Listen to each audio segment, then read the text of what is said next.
Hey guys, you may hear the PlayStation in the background. I apologize to the Sony people if you do. Although I think video games, for some reason, and probably for marketing reasons, and it was probably a good idea. Video games generally allow you to use their music, so I think that might extend to the system music as well. At least in terms of making YouTube videos, probably not in like movies or something, but or anything that's so-called like published by something major and sold for money, etc. But if you're using it in YouTube videos, even like members only things, you'll probably be able to. Anyway, this video is what it's called electivity. Don't try to make me into something I'm not. Now, I've been getting to the point today, and I think that's kind of the point. Um, Now, that may seem so incredibly libby of me, and I think it is kind of libby of me. Oh, hold on. Let's make this a little more interesting. Well, we'll see how Matt looks, right? Actually, I'm interested to see how I look, right? But let's see.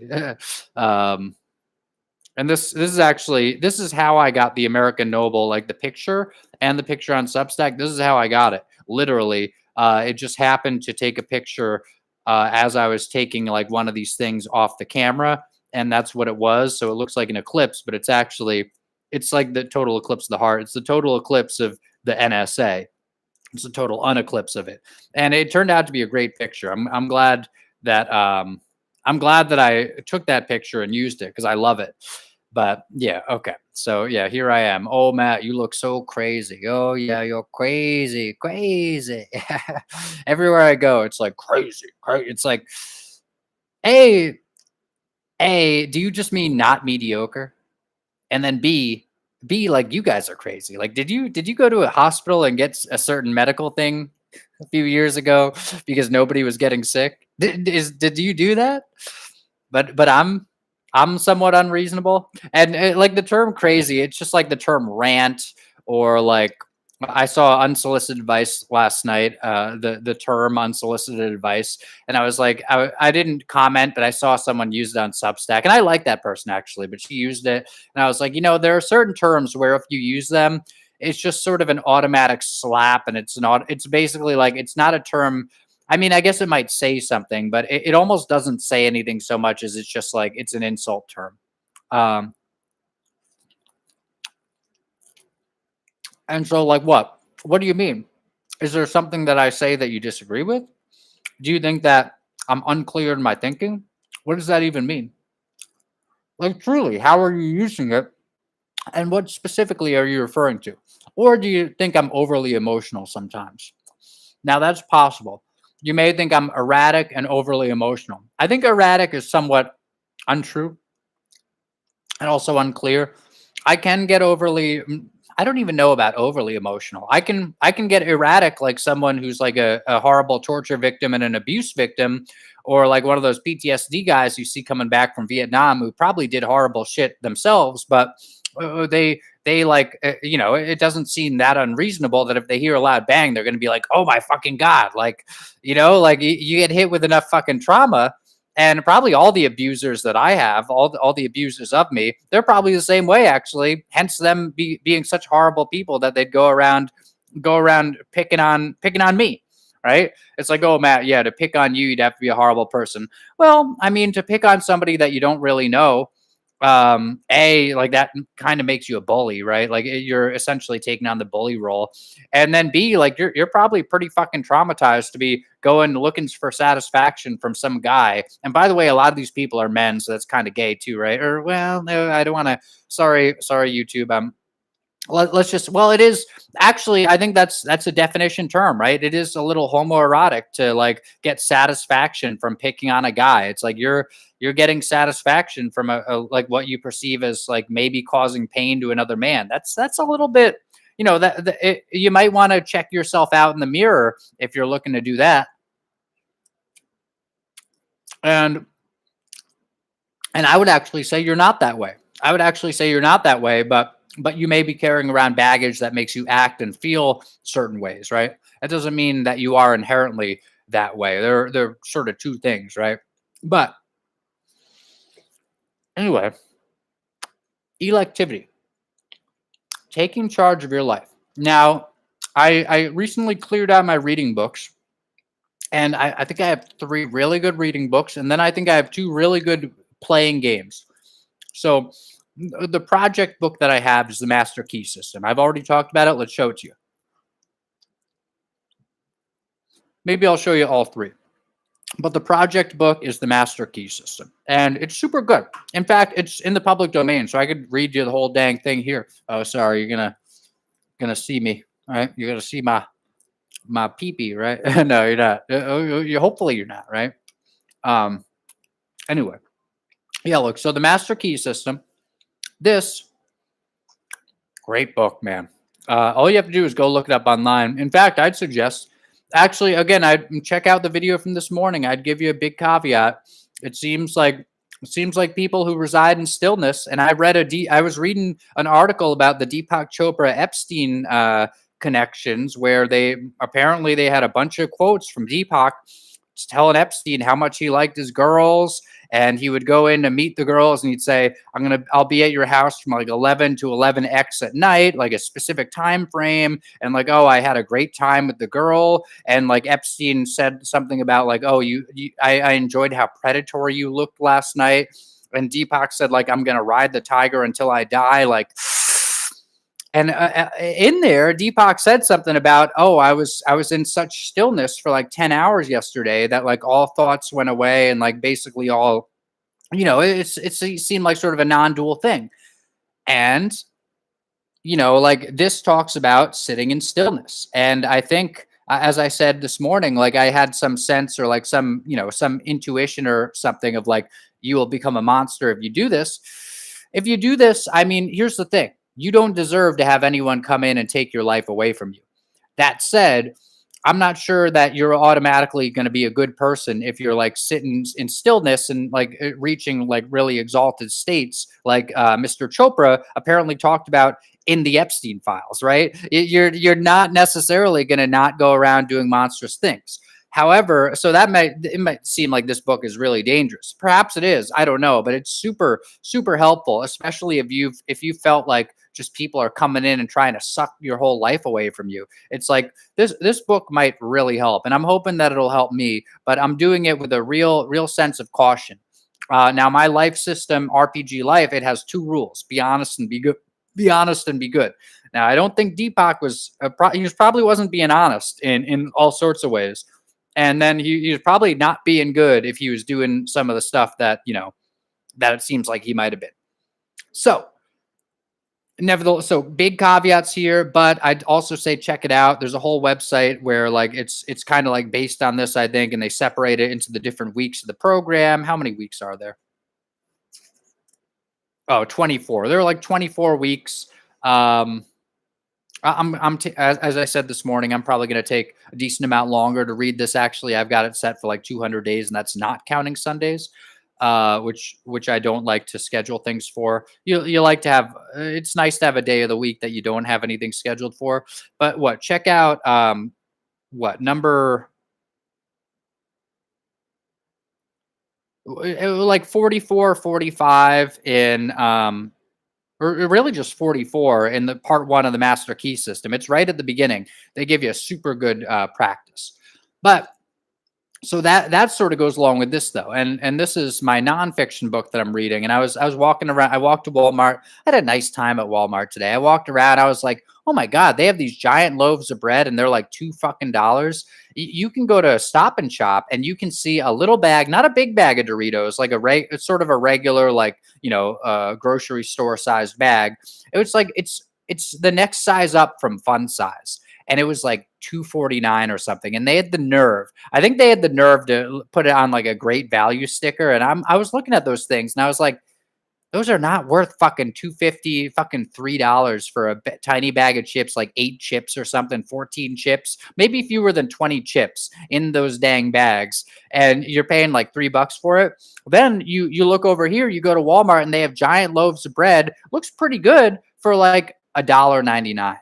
And it's made in their own bakery. It's like, well, Matt, that's not the best bread, etc. It's like, it may not be artisan bread. Actually, they had an artisan kind that was like only a little more than the fucking Doritos. Actually, I think it was fewer than $4. But But yeah, no, they had the giant loaves of bread, and I bought one of them. It's been great. I ate a bunch of it, or actually, I ate like maybe a little less than a third of it, or somewhere around there, with some soup tonight. That was good. I just tore off another chunk for this stream. I've got some coffee going. This is nice. But here's a book that's out of print. And David Icke has many books. He has a new book, interesting one called The Roadmap. He's been going really hard with his book names recently. He had one called Everything You Need to Know But Have Never Been Told. That started his sort of new seeming format of book covers. His covers used to look more like this, where it was illustrated, I think, generally by Neil Haig. And it was really cool stuff. And then with everything you need to know but have never been told or whatever, it became like photographs, like a photograph of him, photograph of this. I think maybe they're getting a little more illustrated now again, or like, but it became less like organic illustration kind of stuff. Like this looks like somebody painted it, right? Something like that. And you think of David Icke books though, and it's like, well, one of them's called Everything You Need to Know. Awesome. And I kind of take those titles seriously. It's like, you know what? Like maybe he's dropping truth drops, and it'd be extra. It'd almost be extra good if he was a control figure, because here he is saying this book is called The Answer, and it's not just David Icke. It's David Icke, the control figure, right? I'm not saying that he is or not. I'm not sure. It seems like he might be. He's one of the biggest, so-called conspiracy theory guys out there. But a lot of his books, titles notwithstanding, a lot of them seem like they have sort of similar information again and again. However, this book I think is a little different. Now, it still talks about that stuff, but this one is very much oriented towards like freedom and stuff.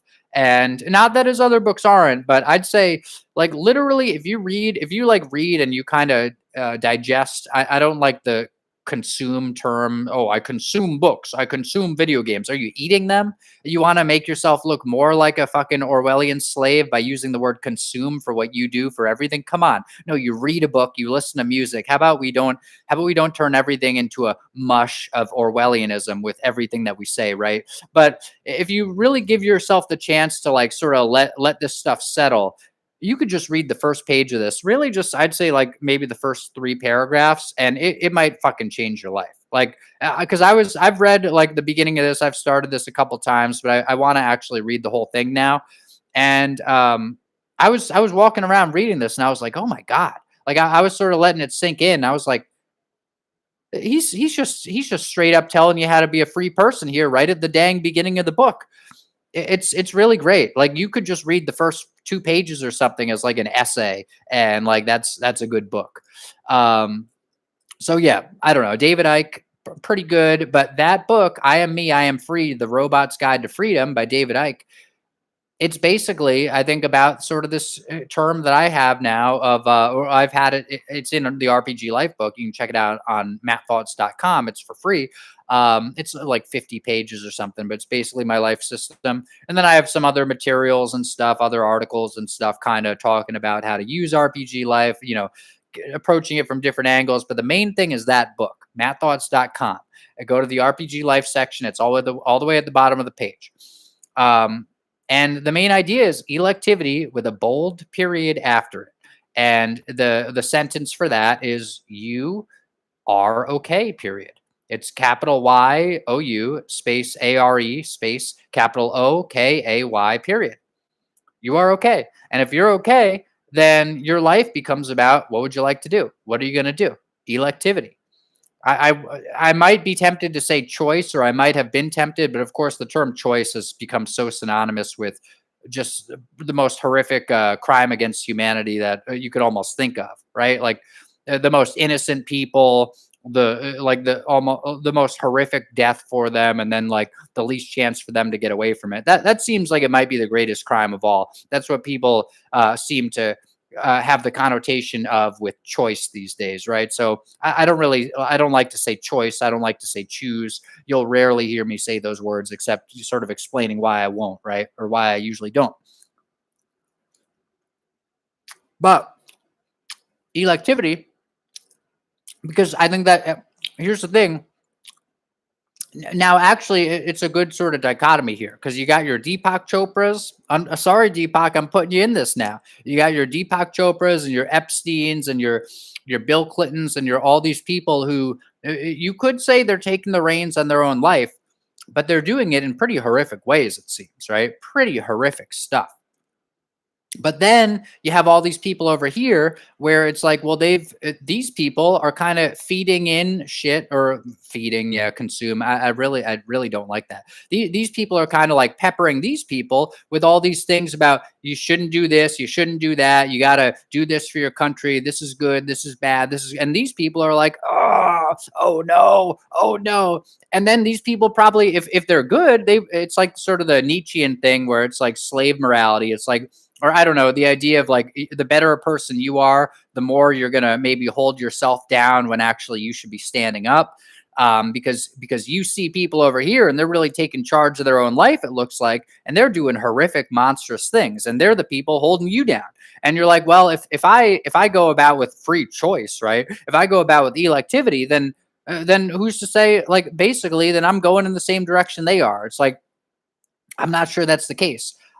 Because here's the thing, they're going in an evil direction. They're taking charge of their life. Maybe I'm not even sure that they are actually. I think they might be as much or more slavish than other people are. Except it appears that they are because they're getting rewarded by the system. They're just they're buying into a bunch of other slavery and they're calling it freedom. But then you have all these people over here kind of holding themselves down and being held down by all the shit they get told on TV and all these assholes on TV who are like, oh, religion is what really makes you it really holds you down. It's like it really makes you a victim. It really makes you like kind of chained and caged up. Religion is really bad. And like any strict morality, that's what really chains you. And it's like they say that as they give the people their chains of like, you've got to consider yourself a racist. You've got to consider yourself a bad person because you don't have a horrible life, like suffering and starving somewhere. You've got to consider yourself like that you don't even deserve to live because of X, Y, or Z.